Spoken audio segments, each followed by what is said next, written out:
Hello, good evening and welcome to this discussion on comparative politics, comparison of Indian constitution with a couple of other constitutions. I am giving a write up also. It is, I think, it will be reaching there or it might have already reached.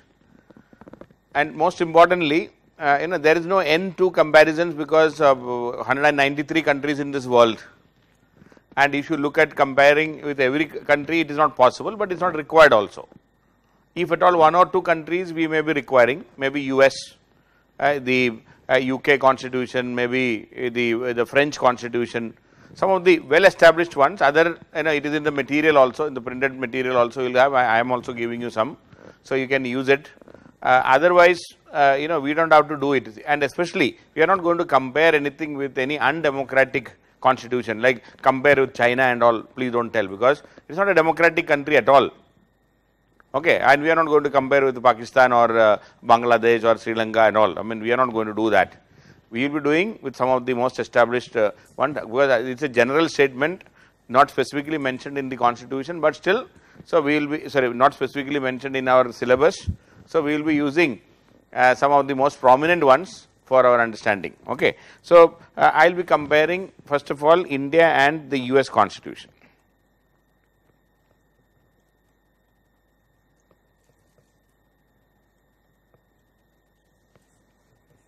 Okay, India and the constitution of the USA, and as we know, United States is the most powerful nation on earth, politically, economically, militarily, anyway, either way you compare, it is definitely the most powerful.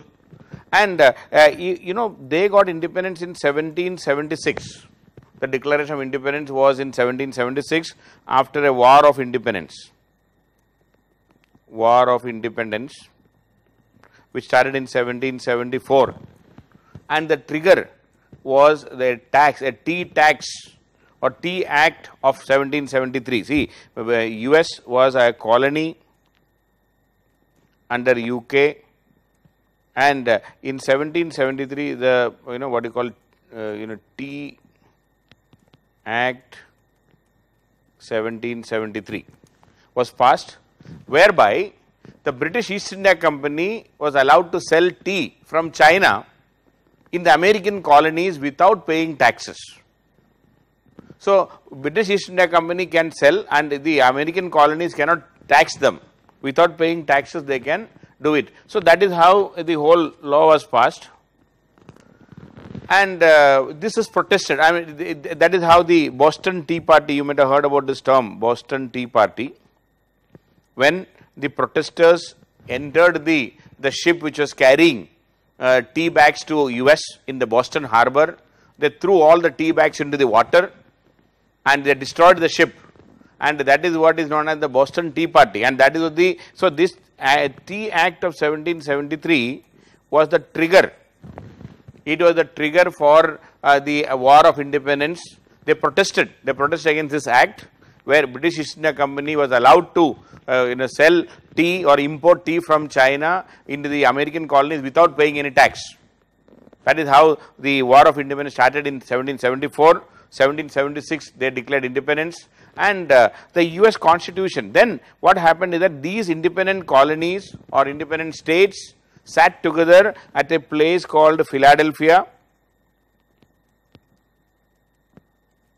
The Philadelphia Convention, where 13 independent states sat together, and they decided to frame a federation. They decided to create a federation,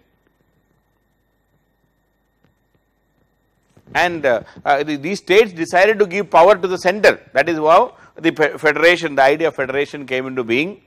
And American Constitution, which is created in 1789, this is also the year when the French Revolution started. This is the year when American Constitution was adopted after the Philadelphia Convention. 13 states sat together, and this Constitution, the American Constitution, is adopted in 1789. It is the shortest written constitution in the world, and it has only 7 articles. If you are preparing for civil service in US, to study the American Constitution is very easy. Only 7 articles. We studied 395 articles and even more. so many amendments and things like that. Only 7 articles and just 27 amendments. Just 27 amendments till now. Out of that 27 amendments also, the first 10 amendments were there in the first year itself. First 10 amendments were there in the first year itself. And these 9 of them, that first 10 amendments, 9 of them were related to the Bill of Rights. The fundamental rights or rather the Bill of Rights were added into the American Constitution in the first amendment itself. So only 7 articles in the original Constitution, and these 7 articles are very simple. The Article 1 talked about the legislative branch. Just for your understanding, the first article, it talked about the legislature. That means there will be a House of Representatives,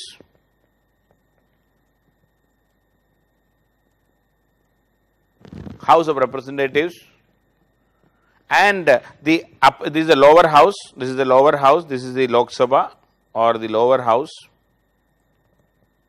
and there will be an upper house, that is the Rajya Sabha in India, a Rajya Sabha like thing, this is called the Senate. Right now, in American Congress, and the Parliament, the Parliament, the bicameral legislature. In India, it is called Parliament. In US, it is called the Congress. The first article talks about the legislative branch, the US Congress, which makes the law for the United States, and it will have 2 branches. One is called the House of Representatives, the lower house, the other is the upper house, which is known as the Senate. Right now, the House of Representatives, they have 435 members. Based on population, it is based on the representatives, House of Representatives have 435 members based on population, and Senate, it is the upper house, the representative of the states. The representative of the states, there are 50 states, 50 and 2 members each for each state, and there are 100 members in the Senate. And please remember, in US, unlike in India, the upper house is not based on population. All states are equal, whether it is Florida, whether it is California, whether it is some of the smaller ones, even Hawaii or Alaska, where hardly any population is there. All of them have equal representation in the Senate, 2 members each. In India, UP, 36 MPs in Rajya Sabha, and Sikkim, 1 MP in Rajya Sabha. So Sikkim is not equal to UP in India, but in US, Sikkim is equal to UP because both are states, both are equal states, irrespective of the population. Or Nagaland or Manipur or Mizoram is equal to UP in US, but in India it is not. UP has 36 Rajya Sabha MPs, whereas in Nagaland and all maybe one Rajya Sabha MP. So that is the difference. Okay. So in US, each state all states are equal and equally represented. So first article talks about the legislative branch. The second article, Article 2 deals with the executive branch. The US will be headed by the President of US. It is headed by the President of the US. Okay, headed by the President of US, and then there is a Vice President and the entire cabinet. And please remember, there is a complete separation of power, and these President and Vice President and the cabinet is not answerable to the legislature, not answerable to the legislature. They are not, like in India, where the Council of Ministers are responsible to the lower house of the Parliament. They are not responsible to the lower house there, okay, not answerable or not responsible to the lower house. So the executive branch, okay, but they have to, they will carry their business separately. The Congress will make law, and it is the duty of the executive to execute the law made by the Congress. Okay. So, the executive will execute the laws made by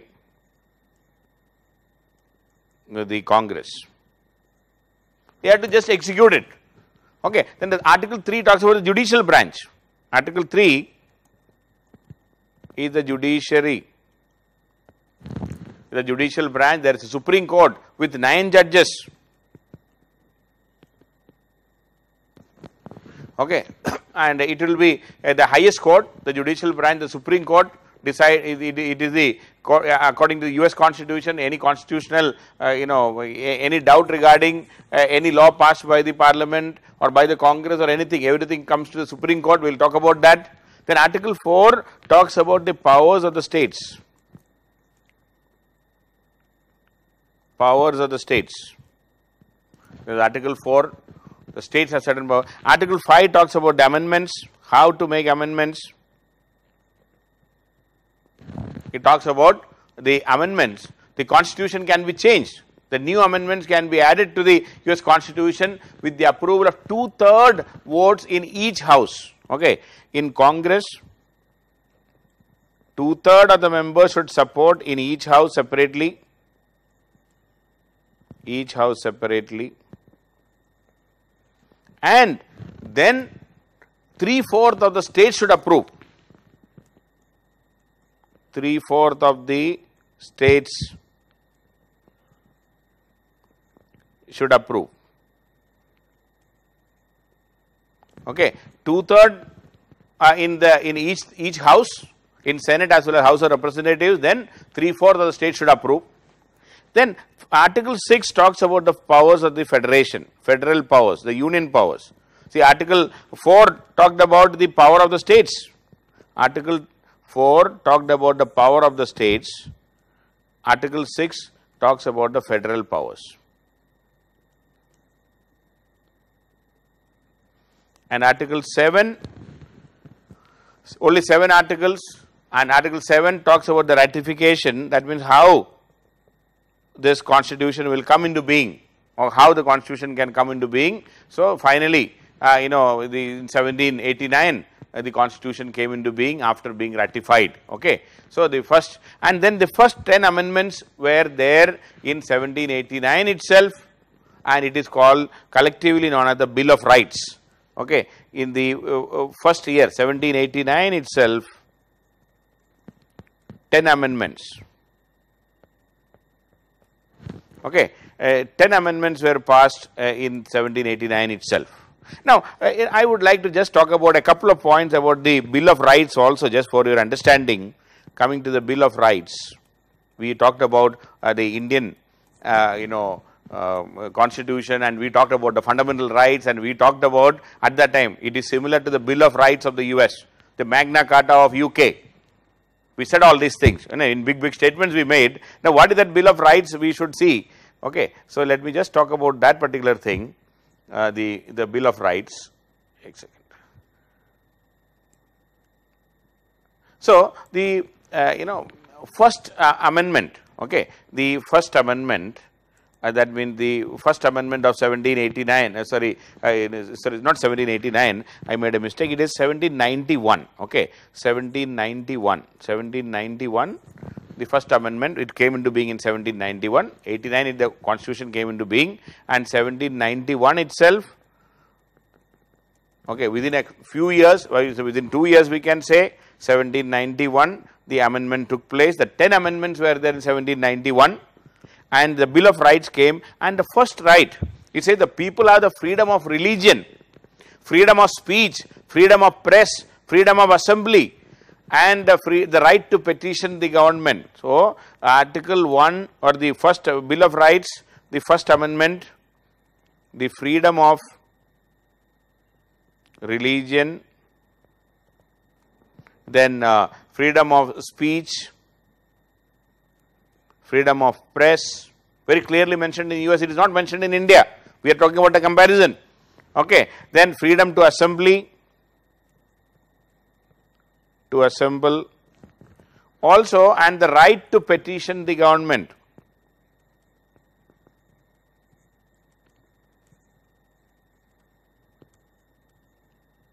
Okay. The First Amendment Act, the freedom of religion, freedom of speech, freedom of press, freedom to assemble and the right to petition the government, that is First Amendment Act of 1791. First Amendment Act 1791. And then the Second Amendment Act is very important, very interesting also. You should be knowing this. That is why I am talking especially for the Second Amendment Act. Second Amendment Act says the people have the right to have a weapon to protect themselves, which is not there in India. Right to have a weapon to protect themselves. Okay. Now, this is totally different from India. We have freedom to assemble, Article 19, but without arms. We are not talking about a right to have weapons in India. In US, they have a right to have weapon. Article Second Amendment Act 1791, it says American citizens have a right to have weapons to protect themselves. See, and you should know why this is there. In US, why this kind of a law or why this kind of a right? This is a unique right not found anywhere else in the world.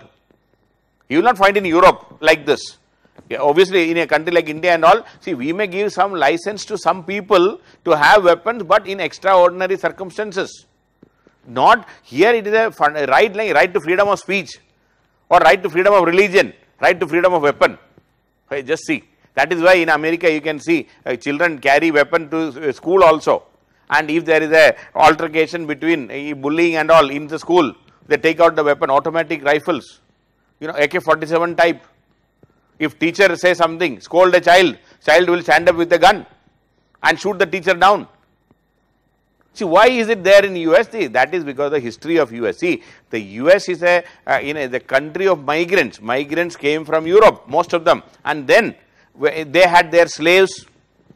And this slave population had to be controlled. I mean, they used to, if you are trying to, control a certain section of the people, like, in abject, slavery, where the rights are not there, they may also react. If you are abusing somebody, if you are kicking somebody, if you are, physically injuring somebody, and that injured man, one day or sometime he may react. So, these fellows needed weapons to protect for themselves. And also, they were capturing the American, hinterland. They were moving inside, deep inside the territory. They started cultivation. They started capturing thousands of hectares of land. Every, migrant who reached the US, they were allowed to capture as many land as possible for cultivation and all. And these were the land of the Red Indians. Today we don't call it as Red Indian. They are called the Amerindians. American Indians, or they are not Indians, they are the original aboriginals, the original population, the original people. See, when Columbus reached the US, there were people. He thought it is, India, and that is how all Indian word has come, right? Please understand the Indian word, how that India has come. There is no Indians there. So, the original people of that region are called the Red Indians, or the Indians we call them, or Amerindians.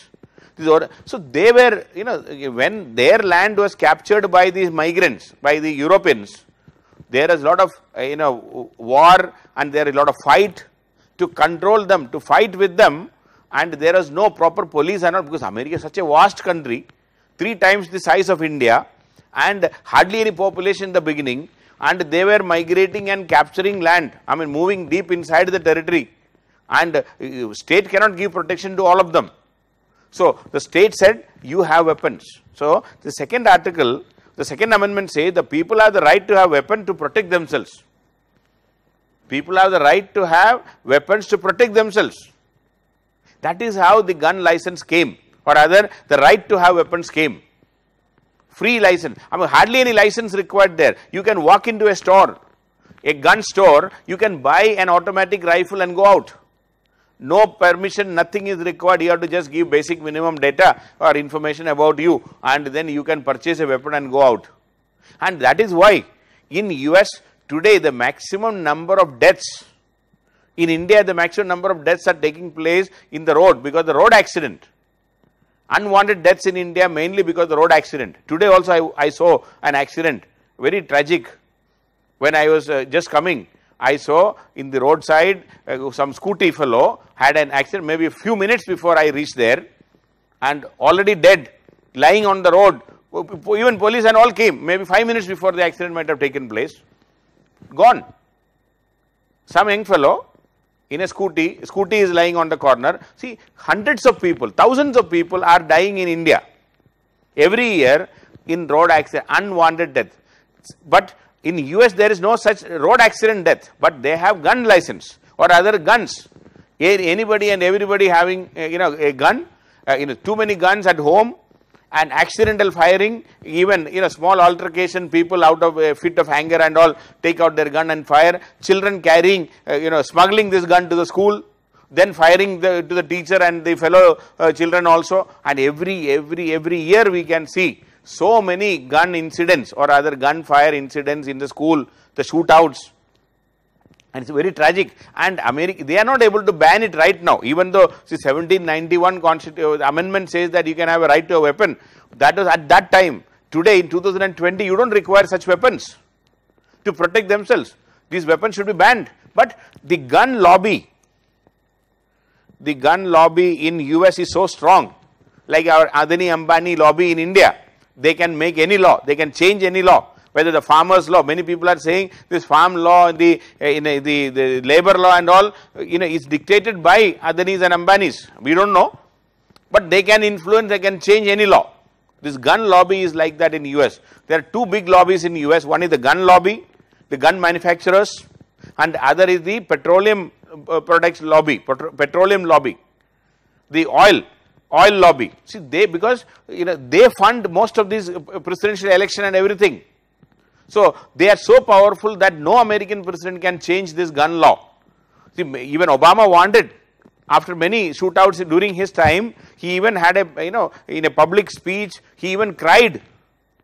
Tears rolled down. It is genuine tears, not the Indian politicians' tears. So he genuinely cried and said that I really want to change the law, but he is not allowed to do that, or rather it is very difficult because of the power of this gun lobby. And the gun lobby's power comes from the Second Amendment Act of 1791, where it is clearly mentioned that the people have the right to have weapons to protect themselves.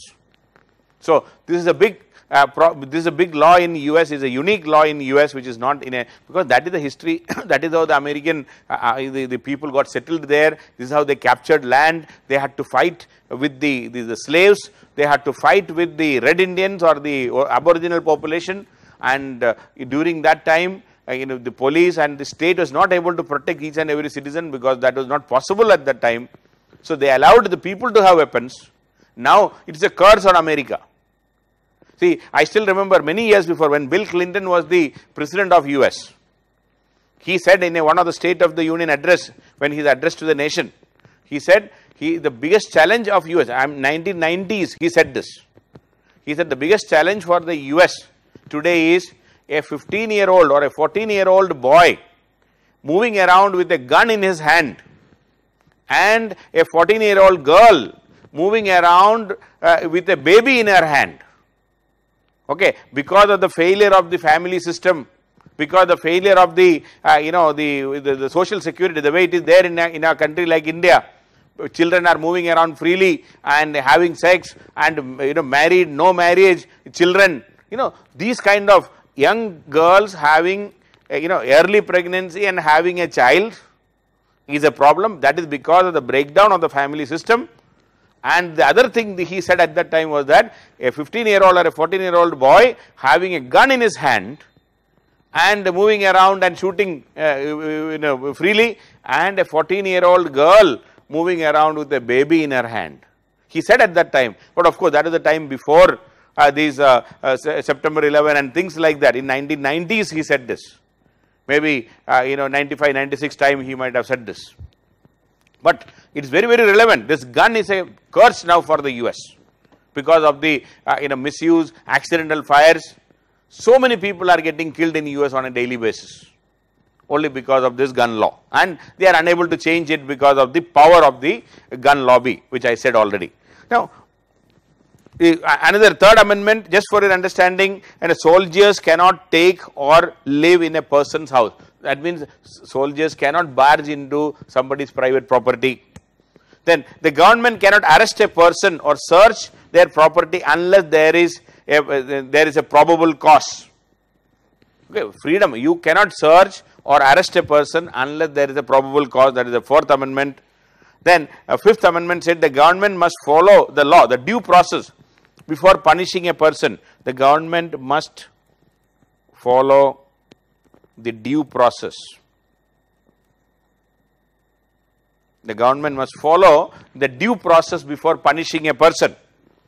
So, the due process is there in India also. That means the rule of law should be there. That is the meaning of it. The due process or the rule of law should be there. Follow the law or the due process before punishing a person. Then a person has the right to a fair and speedy trial. Okay, right to have fair and speedy trial. 6th Amendment.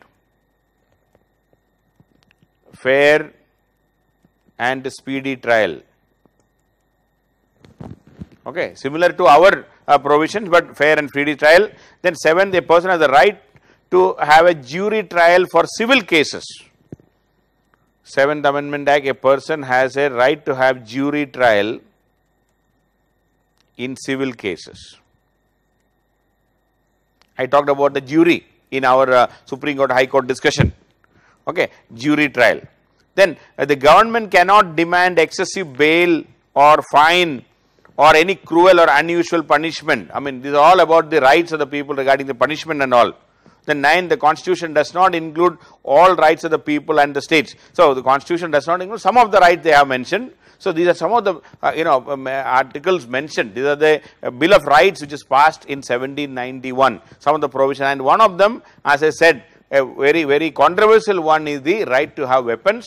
That is quite unique in the American system. Okay. So, anyway, so that is about the the Bill of Rights of 1791. And now coming to the hallmark of American system is the separation of powers.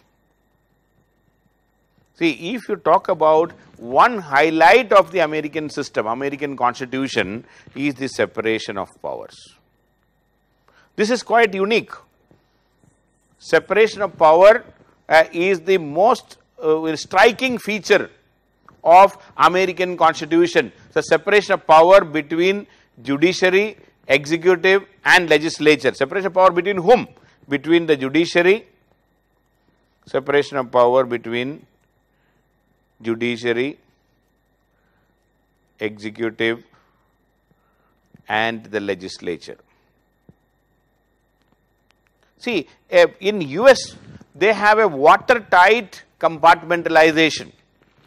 Okay, I will use the term, what is there in US we can say is a watertight compartmentalization.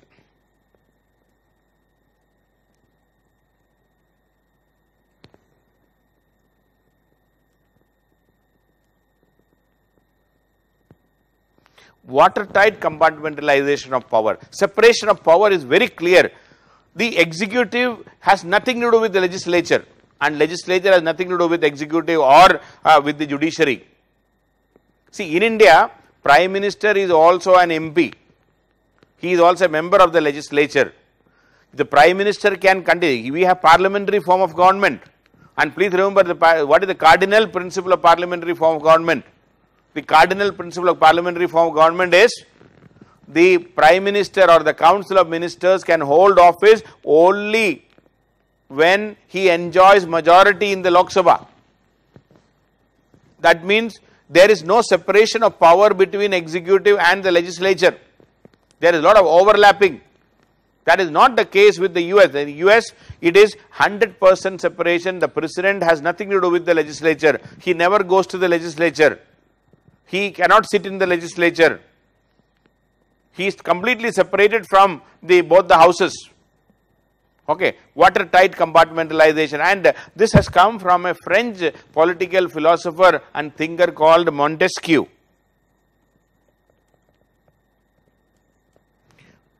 Montesquieu. This idea of separation of power was first, in a big way, it was propounded by a French philosopher called the Montesquieu, where the executive, the legislature and the judiciary will be separated completely, and this is the philosophy of the checks and balances.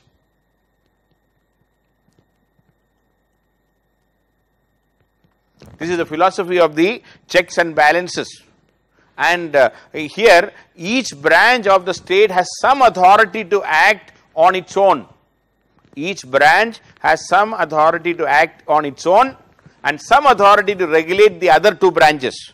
It can some authority to act on its own and some authority to regulate the other two branches. To regulate the other two branches. Some authority to act on its own. So each branch has some authority to act on its own and also some authority to regulate the other two branches. So that is where the checks and balances will come into picture. And as I told you, this Montesquieu, the French philosopher, he gave this idea in 1748. 1748 in a book called The Spirit of Laws. The Spirit of Laws. In a book called A Spirit of Laws. So that is the Montesquieu's philosophy, and that has been taken up in with letter and spirit in US. I think US is the only constitution in the world where the Montesquieu's spirit of separation of the law or separation of powers has been taken it with the full full spirit and the right spirit. And this separation of power also includes the checks and also includes the concept of different terms. Okay, not only the power is spread between different branches, the members of the branches are deliberately granted different terms of office. So the separation of power also include separate terms of office. Okay, separate terms of office for different constitutional positions, for different bodies. Let me put it this way: separate terms of office. See, for example, just for your understanding, the President of US has a term for 4 years. The President has a term for 4 years, and it was till 1951. Only in 1951 it was fixed that it cannot be more than 2 terms. So in 1951, one second, it was 22nd Amendment Act. Through the 22nd Amendment Act, it was in 1951. It was fixed that the President can have a maximum of 2 terms. Okay, the President can have a maximum of 2 terms. This idea, for the first time, was constitutionally provided in 1951. So the President has only 4 years. Okay, 4 year each.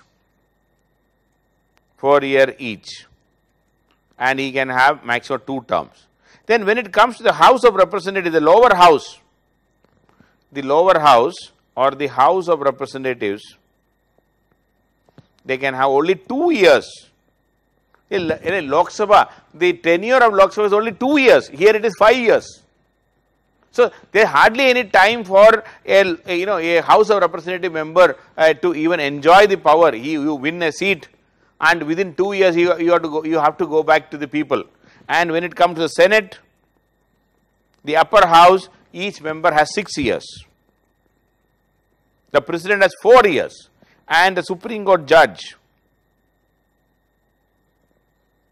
I think I told many times, it is life term. Meaning once appointed, the Supreme Court judge will continue to be in office till death.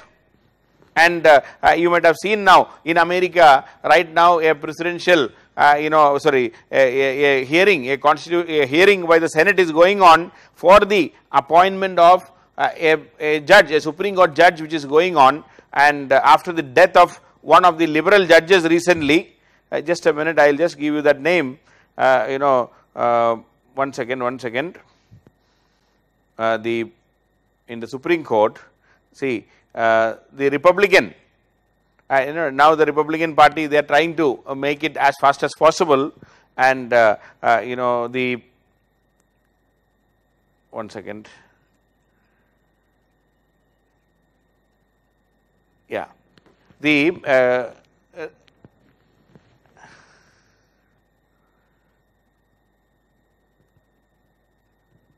one second. Yeah, right now the confirmation hearing is going on. The President Trump, suggested the name of Judge Amy Coney Barrett. Amy Coney Barrett, and this is because of the death of another judge, called Ruth Ginsburg.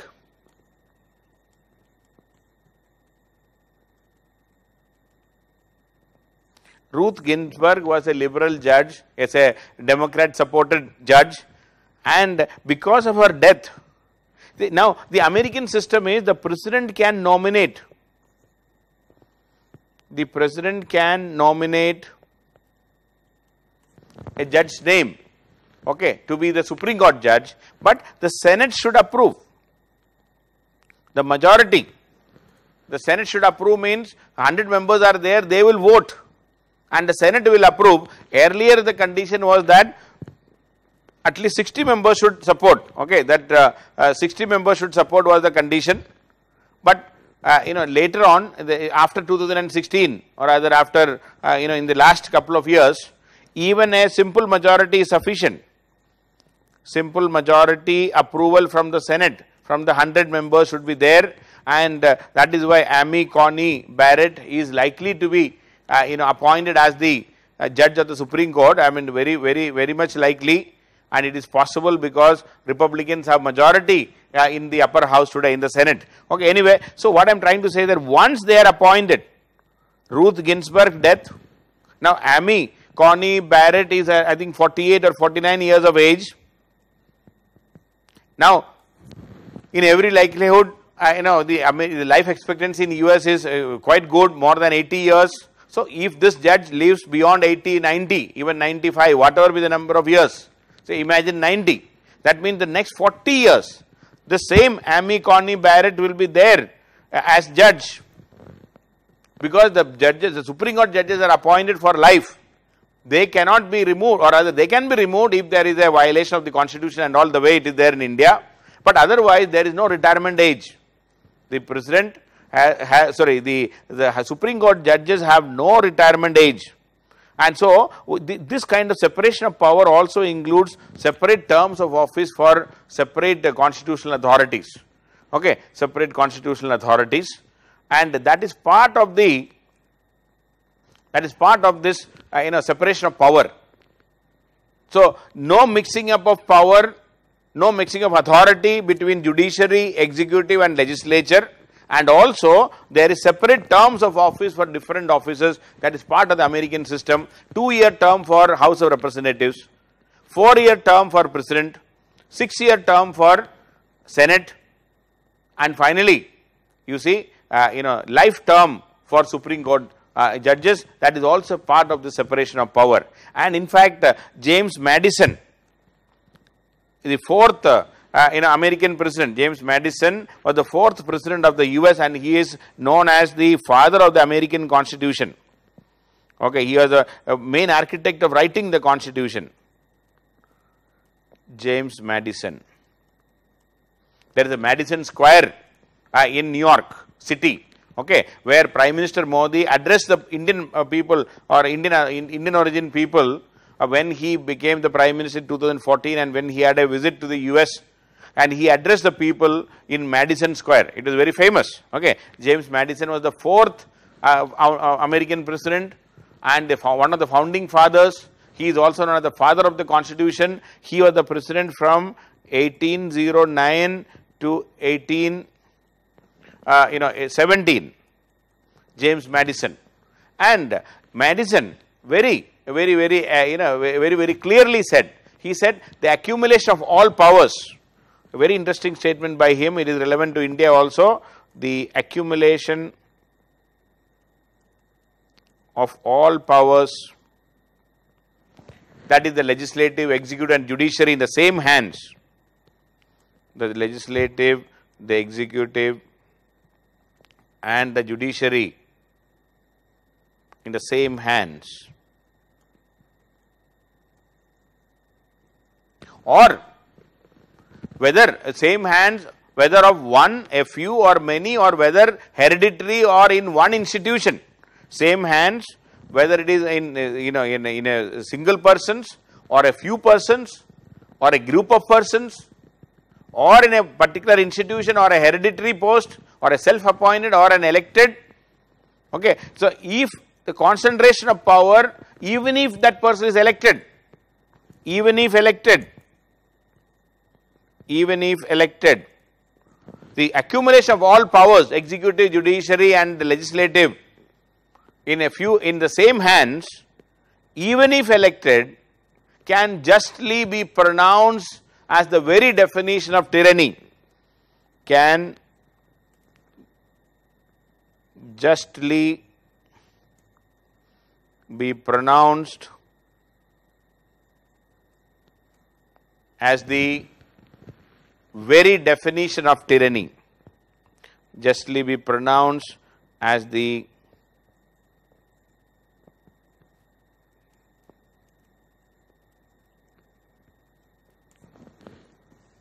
very definition of tyranny. Okay. So, Madison said separation of power is the key, and he is the founding father, the father of the American Constitution. He said the accumulation of all powers, whether it is legislative, executive and judiciary in the same hands, even if that person is elected or self-appointed or hereditary, does not matter, or in a few hands or in one institution like PMO in India, can justly be pronounced as the very definition of tyranny. That is what James Madison said, and that is why separation of power is, that is why all institutions should perform. Even in India, the executive should perform, it is always performing, no doubt, but the judiciary, they should do their duty, the legislature, they should do their duty. If it is not there, the problems are there. Okay. So, please understand, this is the definition of tyranny according to him. And Thomas Jefferson, another president of US, the initial presidents, Thomas Jefferson, he was the third American president, one of the founding fathers again. He was American president from 1801 to 1809, Thomas Jefferson. Okay. Jefferson said all the powers of government, legislature, executive and judiciary, and if it is if it is concentrated in one body, okay, and if all powers,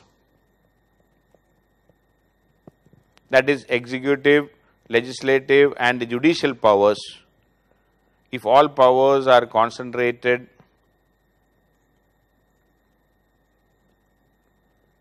in one body, that means one institution, whether it is legislature, whether it is executive or judiciary, wherever it is, and if it is a concentration of these in the same hands, is precisely the definition of despotic government, is precisely the definition of, is precisely, if all powers, executive, legislative and judicial, if are concentrated in one body, is precisely the definition of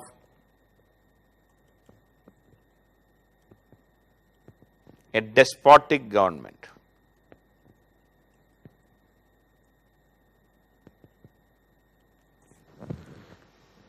So, you just see, you should understand, and that is where the whole issue is there anyway. So, if all powers are concentrated in the legislative body, so he said, he was talking in a particular context of a particular legislature, and he said if 173 despots would surely be an oppressive one, or if 173, he talked about 173 members in a particular legislative assembly, and if all powers are concentrated in the legislative assembly, He said 173 despots will be there, because that legislative assembly had a total strength of 173 members at that time. Anyway, so he is talking in that. So it is precisely the definition of a despotic government.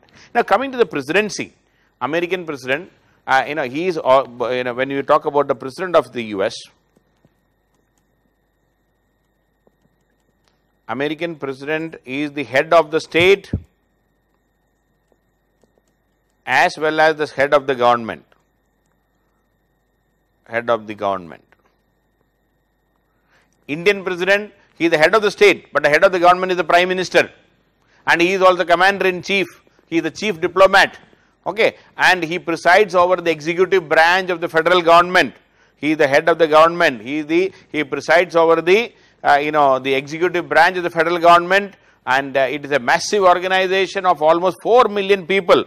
The federal government has almost 4 million employees, and the president has the power to veto any legislation passed by the Congress. Please see, president of US has absolute veto.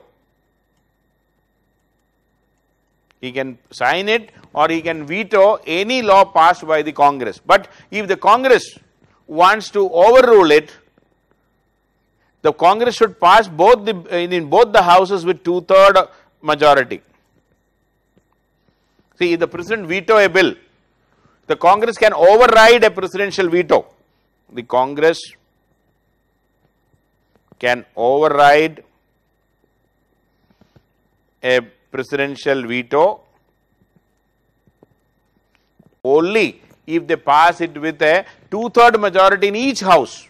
Okay, both Senate as well as the the House of Representatives should pass it separately with 2/3 majority once again. Then a presidential veto can be overruled, but very rarely it happens in America, and it is very, very rarely it happens, because getting 2/3 majority in both the houses, it is not that easy. And the president is elected for a fixed term of 4 years. Fixed 4 years. Once he is elected and once he takes charge, he will continue to hold for the next 4 years, unless otherwise he is impeached. But impeachment is not for anything else, only in extraordinary circumstances. No American president has been impeached till now. Only one American president had to resign. He resigned in between when the impeachment process started. That is Nixon. But otherwise, no American president is impeached till now. George Washington, in the first American president, he as a matter of convention, he decided to step down after 2 terms. George Washington stepped down from his presidency after 2 terms. And this 2-term convention continued till 1951, till the 22nd Amendment Act. See, it is violated by the FDR, okay, Franklin Delano Roosevelt.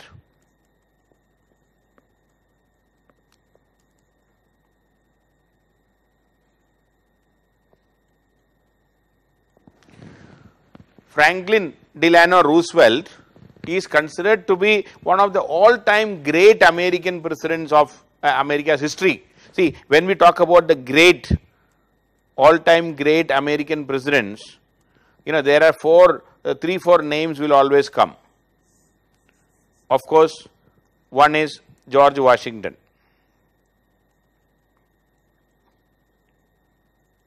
He was a great visionary. He will be in the top, one among the, one of the visionaries, or rather all-time greats. Number 2, Abraham Lincoln. He is the person who abolished slavery, 1860s. He was assassinated also, Abraham Lincoln. And number 3, in history, when it is not the, in the all-time great order, I am historic order I am saying, he is FDR, Franklin D. Roosevelt. See, Roosevelt took over as American president in a very, 32nd American president from at a very difficult time after the Great Economic Depression. Okay, he took over as American president after in the 1932 election, 1932 November election, and he took charge from 1933 January. And till 1937, the first term was till 1937 Jan. Then again he presided over when the American economy was in the worst shape, great economic depression, 10% contraction of the economy took place at that time. The world economy contracted by almost 10%. The worst economic scenario in the history of the mankind, we can say. Maybe now corona will be the next worst scenario. Maybe even it may overtake great economic depression, we don't know. Right now the situation is quite bleak. So then he started his new deal, or rather the new policy to revive the economy, and he could revive the economy, and he won the next round of election in 1936 with a massive majority. 1936 November election, and he started from 1937 January to 1941 January. Meantime, Second World War started. 1940 election. See, when 2 terms completed, since there is no law, I mean till now no other American president ever dared to contest the election a third time. FDR said, see, America requires me, Second World War is going on, I revived the economy, I am the person who saved you. Now let me, since the war is going on, let me continue. He became, or he forcefully decided that he will be the Democratic Party candidate for a third term. Since there was no law against that, he contested and he won the election, and he had a third term from January 1941 to January 1945. So in 1944 election time, 1944 November election, again FDR said, beta, the Second World War is still not over, America needs me, I will save. He again contested a fourth term. The only American president who contested 4 terms is FDR. He was a great man also. He was not an ordinary fellow. That is why Americans voted, and a 4th term he got. People voted. He won the election. Massive victory once again. But unfortunately, in April, after he became the American president for the 4th term, in April, because of his illness, he died in April 1945 itself. Within 3 months of his 4th term, FDR died. He was suffering. In fact, in 1921, he suffered. In 1921, he suffered a paralytic attack, and both his legs were paralyzed since 1921. But still, that was not a factor in him, or rather that did not prevent him from becoming an all-time great American president. Anyway, so FDR is the only person, the Franklin D. Roosevelt is the only person in the history of America who contested 4 elections and he won. After his death, American Constitution, or rather the Americans changed the Constitution and fixed that only 2 terms for an American president. That came in 1951.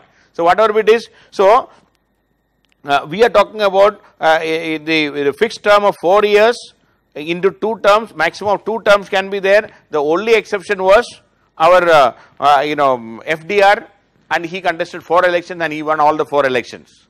So that is the that is the scenario as far as the American president is concerned. And then and as I told you, the great economic depression was there from 1929 onwards. And please remember, American system, or rather the economy was in real trouble. FDR was the person who revived the American economy and saved Americans from the great economic depression at that time. Anyway, so now coming to the Electoral College. How the elections are held and the Electoral College. The American president is elected by an Electoral College, a group of people called Electoral College, and that means American presidents are not elected directly.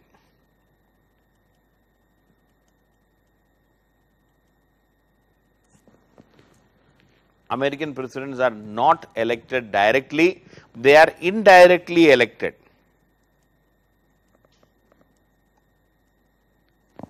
They are indirectly elected. They are not directly elected. So he is American president is the most powerful president in the world, most powerful man in the world. So the most powerful president of a country is elected indirectly, not directly elected. Okay, and this electoral college has 538 members.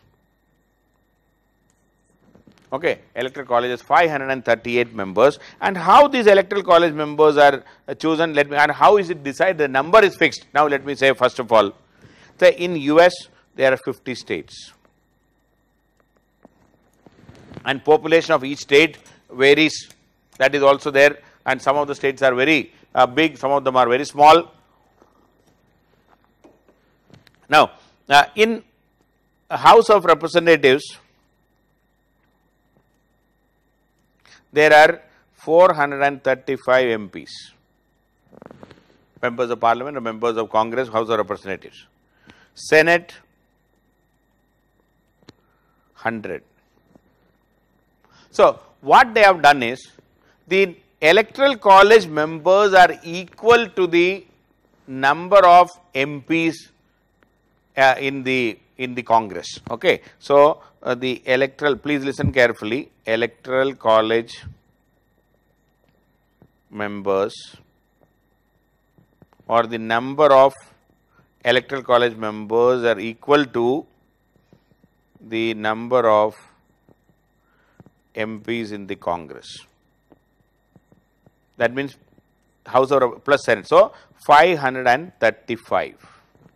But one small issue came. The total is 538. Why?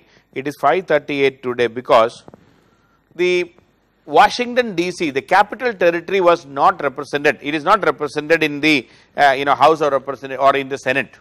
Washington DC. So they decided to represent the Washington DC also. Washington DC is given 3 electoral college members. So 535 plus 3 for the Washington DC. Put together, there are 538 members. So how did, now the first question is, how did they arrive at 538 as the electoral college members who will vote for the president? That is arrived by a formula. The formula is, the number of the electoral college members should be equal to the number of MPs in the MPs are not electoral college members. Please don't confuse. How this number has come? Why 538? This 538 came when you add the House of Representatives plus the Senate, 535, and 3 members were given to Washington DC, put together is 538. So please remember, just for your understanding, you have an American president, say Trump, or anybody for that matter, or Obama. How they became elected? They were elected by an electoral college.